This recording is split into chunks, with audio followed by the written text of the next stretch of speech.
Vamos de nuevo a nuestra curva original de la ganancia del amplificador, ¿verdad? Y vamos a tomar valores. Digamos que VCC es normalmente mayor que 0.8 voltios, es un valor típico. Hay circuitos que usan, amplificadores que usan 1.8 voltios, 2 voltios, y generalmente podemos suponer que va a ser menor que 15 voltios. El valor de VCC y VEE depende de aplicaciones, depende de lo que nos permite el fabricante, etc. ¿Sí? Por el momento eso no es tan problemático. Vamos a suponer, vamos a tomar un ejemplo, VCC 15 voltios, que es un ejemplo bastante grande, por así decirlo. ¿Sí? Y vamos a tomar que VEE también igual a 15 voltios. Y vamos a tomar un ejemplo de ganancia de 100,000, que es un valor relativamente... vamos a tomar la fuente VCC. Normalmente la tomamos mayor que 0.8 voltios, menor que 15 voltios. Eso depende de las aplicaciones, del modelo especial del amplificador operacional y otras variables. ¿Sí? Claro, podríamos considerar un 20 voltios, que ya no es tan general, y menor que 0.8 voltios tampoco es muy normal, pero se encuentran valores de 1.8 fácilmente. Vamos a tomar 15 voltios para las dos fuentes y una ganancia pequeña de 100,000. Digo pequeña porque, como ustedes vieron en el ejemplo del 4558, ¿verdad? Tenemos ahí una ganancia de 300,000. Recuerden ustedes que entonces la diferencia de potencial debe ser menor que epsilon 1, que E1, menor o igual que E1, que dijimos que era igual a VCC sobre AO, lo que significa que va a ser 15 por 10 a la menos 5 voltios, es decir,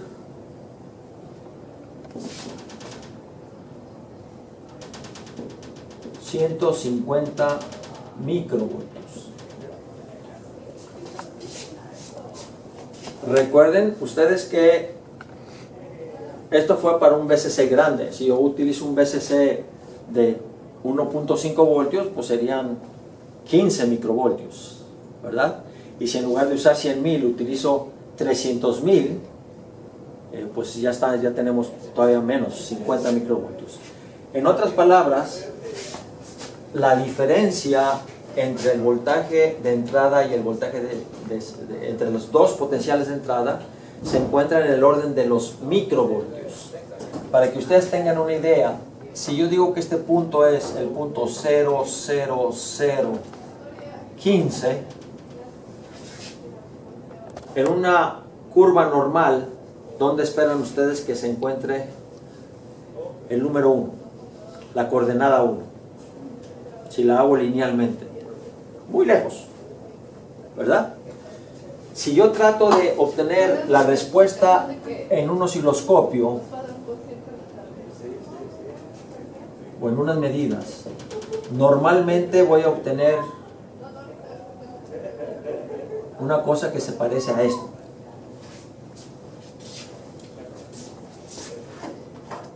De 0 de aquí. Y la aproximación que yo haría para algo así, si yo quiero trabajar en la región lineal, diría que Bin es igual a 0 si el voltaje de salida es menor que VCC y mayor que negativo VEE. ¿Sí? Esa sería una forma más fácil de trabajar en la región lineal. Como en la región lineal yo tengo Bin igual a voltaje de salida sobre AO, para conciliar esto, yo digo que AO tiene una ganancia infinita. esta es una aproximación numérica que me facilita a mí los cálculos. Claro, yo en los números no puedo usar el infinito como referencia, pero sí puedo entonces hablar de un modelo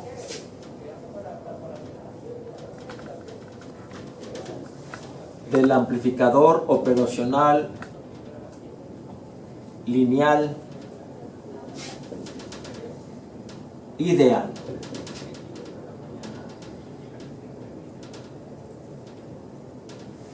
Y este es un modelo totalmente numérico. Más adelante veremos por qué hay que hacer hincapié en que es numérico. Tengo yo mi amplificador operacional con las tres terminales que me interesan a mí. Recuerden que las otras dos terminales son para darle energía al amplificador. El potencial positivo de entrada, el potencial negativo de entrada, y más y menos el voltaje de salida y el voltaje, la corriente de entrada, que puede entrar entrando o saliendo, eso no importa mucho. Ok. Decir que el voltaje de entrada Vin es igual a 0 significa entonces, este es Vin, los potenciales son iguales en las dos terminales del amplificador. Eso es para tomar en cuenta el factor de que la ganancia es infinita. La corriente de entrada en las dos terminales de entrada es igual a 0. Esas tres ecuaciones, que son los potenciales iguales, corriente de entrada positiva igual a 0, corriente de entrada negativa igual a 0, son las que definen el modelo de un amplificador operacional en la región lineal de manera ideal. Vamos a aplicar este modelo para analizar nuevamente el circuito que teníamos.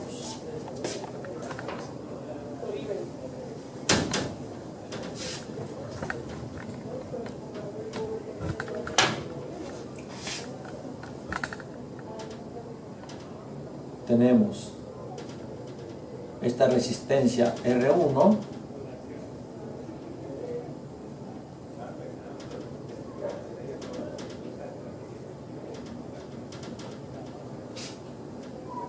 esta resistencia R2,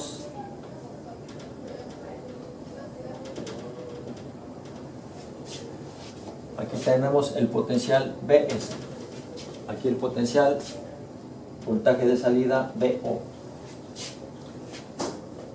Por definición, el potencial de tierra es 0 voltios.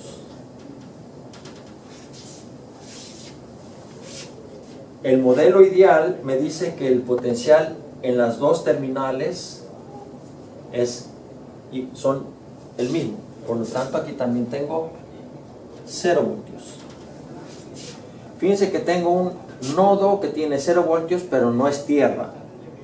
A ese nodo se le conoce con el nombre de tierra virtual. Tierra virtual es cualquier nodo en un circuito que tiene potencial de 0 voltios, pero no es tierra. Okay. La corriente aquí es la diferencia de potenciales Bs menos 0 voltios entre la resistencia.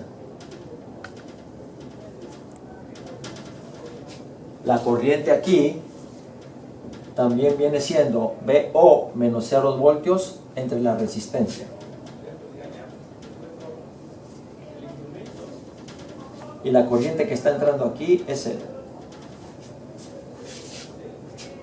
La suma de corrientes en esta terminal es 0, es decir, Bs sobre R1 más VO sobre R2 igual a 0, lo que significa que es igual VO sobre Bs es igual a negativo R2 sobre R1, que fue el mismo resultado al que llegamos nosotros cuando tomamos una ganancia infinita.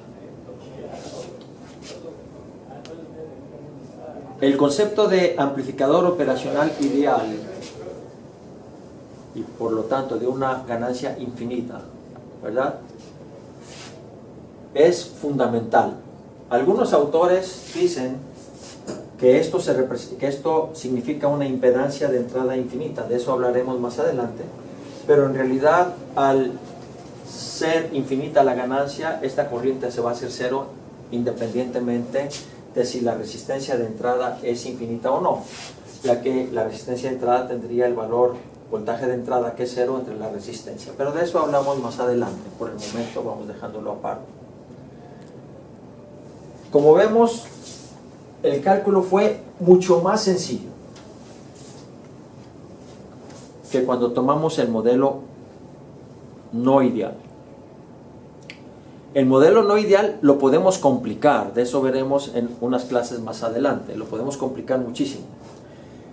Pero sin embargo, como tendremos ocasión de ver, cuando comparamos los resultados numéricos de un modelo no ideal, aunque sea complicado, con un modelo ideal, para muchas aplicaciones la diferencia es un error que va menor al 0.1%. Y este modelo ideal nos permite hacer análisis de circuitos de una manera muy sencilla y también nos permite hacer diseño de circuitos de una manera muy sencilla. Es por eso que el amplificador operacional, junto con este modelo ideal, se ha convertido en una punta de lanza para la ingeniería electrónica. Nos quedamos en esta sesión con el concepto de modelo ideal y nos preparamos para la siguiente sesión del amplificador.